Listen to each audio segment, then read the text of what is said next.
నమస్తే, welcome to I news. నిన్ను సోనియా. తెలుగు ఇండస్ట్రీలో ఎప్పుడు కాంట్రవర్సీకి కేర్ ఆఫ్ అడ్రస్ మన ప్రొడ్యూసర్ బండ్ల గణేష్. ఆయన మాట్లాడితేనే ఒక వైబ్రెంట్ న్యూస్. ఇప్పుడు ఆయన చేసిన వ్యాఖ్యలు ఇద్దరు యంగ్ హీరోల మధ్య హాట్ డిబేట్ కు తెరతీశాయి. టైటిల్లో ఉన్న డ్రామా ఏంటంటే అబ్బవరం అదుర్స్ విజయ్ తుస్. కిరణ్ అబ్బవరం సక్సెస్ గ్రాఫ్ ఏంటి? విజయ్ దేవరకొండ ప్రయాణం ఎందుకు స్లో అయింది? బండ్ల గణేష్ ఈ పోలికతో ఇండస్ట్రీలో ఎలాంటి బిగ్ ఫైట్ ని క్రియేట్ చేశారు?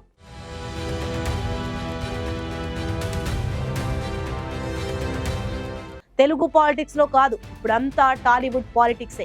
ఎప్పుడు నోటి దూకుడుతో మాస్ డైలాగ్స్ తో ట్రెండింగ్ లో ఉండే బండ్ల గణేష్ ఇప్పుడు ఇద్దరు యంగ్ హీరోస్ ను పక్క పక్కన పెట్టి బిగ్ కాంట్రవర్సీకి ఫ్యూయల్ ఇచ్చారు. ఒకవైపు యూత్ లో క్రేజ్, రౌడీ ఇమేజ్ తో వచ్చిన విజయ్ దేవరకొండ రీసెంట్ గా హీరోగా తన స్కార్పిల్ ను కోల్పోయాడా అనే డౌట్స్ వస్తున్నాయి. ఆయన సినిమా రిజల్ట్స్ ఆశించినంత గ్రేట్ గా లేవు.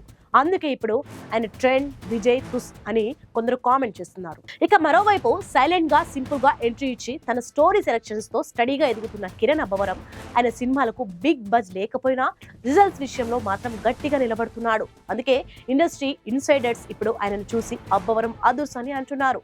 బండ్ల గణేష్ వంటి బిగ్ ప్రొడ్యూసర్ ఈ ఇద్దరిని పోల్చడం వెనుక ఉన్న ట్రూ ఇంటెన్షన్స్ ఏంటి? ఇది కేవలం కాంట్రవర్సీ కోసమేనా, లేక కిరణ్ అబ్బవరం ను పోటీకి ఎంకరేజ్ చేయడమా? మొత్తానికి ఈ యంగ్ హీరోస్ డిబేట్ ఇప్పుడు సోషల్ మీడియాలో హాట్ టాపిక్ గా మారింది. టాలీవుడ్ లో న్యూ పవర్ ఈక్వేషన్స్ స్టార్ట్ అయ్యాయేమో చూడాలి.